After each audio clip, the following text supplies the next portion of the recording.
बांग्लादेश की राजनीति में एक बार फिर हलचल तेज हो गई है। चुनाव के कुछ ही दिन बाद अचानक देश भर में बांग्लादेश आवामी लीग के दफ्तर खुलने लगे हैं।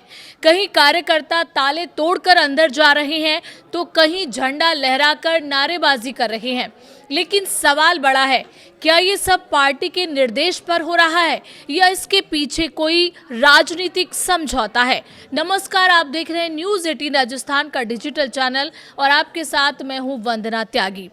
अगस्त 2024 में सत्ता से बाहर होने के बाद प्रोफेसर मोहम्मद यूनुस की अंतरिम सरकार ने आवामी लीग की राजनीतिक गतिविधियों पर प्रतिबंध लगा दिया था। पार्टी हालिया चुनाव में भी नहीं लड़ सकी।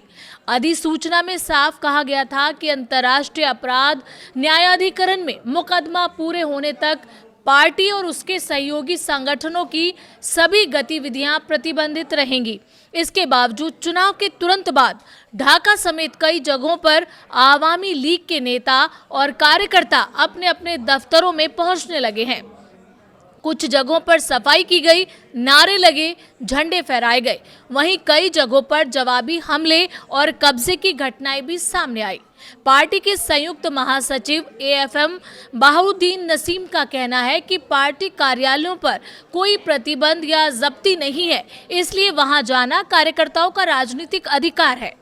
उनका दावा है कि ये किसी समझौते का हिस्सा नहीं बल्कि कार्यकर्ताओं की स्वाभाविक राजनीतिक गतिविधि है। उनका ये भी कहना है कि कार्यकर्ता इस उम्मीद से सक्रिय हो रहे हैं कि अंतरिम सरकार के बाद देश में सामान्य राजनीतिक माहौल लौटेगा।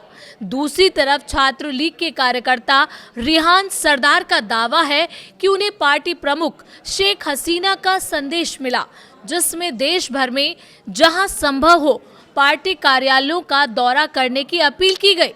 पार्टी सूत्रों के मुताबिक शेख हसीना अलग अलग ऐप्स के जरिए जमीनी नेताओं से संपर्क में है। चुनाव के अगले दिन पंचगढ़ में आवामी लीग कार्यालय का ताला एक स्थानीय बांग्लादेश नेशनलिस्ट पार्टी नेता की मौजूदगी में खुलने का वीडियो भी वायरल हुआ। हालांकि संबंधित नेता ने बाद में कहा कि उन्हें जानकारी नहीं थी कि यह कार्यालय आवामी लीग का है। बरगुना, ठाकुरगांव, सतखीरा, खुलना, नारायणगंज, नोआखली, जमालपुर समेत जिलों में बंद पड़े दफ्तरों को खोलने और वहां गतिविधियां शुरू करने की खबरें आई हैं। वहीं कुछ जगहों पर विपक्षी कार्यकर्ताओं द्वारा हमले और विरोध प्रदर्शन भी हुए हैं। मेनन सिंह के ताराकंड में तो कार्यालय खुलने के बाद टायर जलाकर विरोध दर्ज कराया गया। राजनीतिक विश्लेषकों का मानना है कि चुनी हुई सरकार के आने के बाद राजनीतिक स्थिरता प्राथमिकता होगी। विश्लेषकों की माने तो अगर राजनीतिक स्थिरता के हित में आवामी लीग को सामान्य गतिविधि संचालित करने का अवसर दिया जाता है तो ये सकारात्मक संदेश हो सकता है। वहीं ढाका विश्वविद्यालय के विश्लेषक मोहम्मद मुजीबुर रहमान का कहना है कि प्रतिबंध स्थायी नहीं होता और निर्वाचित सरकार के आने के बाद राजनीतिक प्रक्रिया का पुनः आरंभ होना स्वाभाविक है। गौरतलब है कि शेख हसीना सरकार के पतन के बाद ढाका स्थित केंद्रीय कार्यालय और धनमंडी 32 जैसे ऐतिहासिक स्थलों पर हमले हुए थे।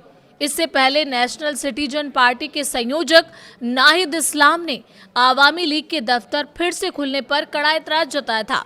नाहिद इस्लाम का दावा था कि बिना सरकार की हरी झंडी के ऐसा संभव नहीं।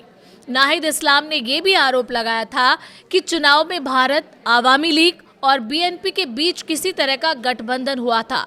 हालांकि इस दावे का कोई ऐतिहासिक प्रमाण नहीं है।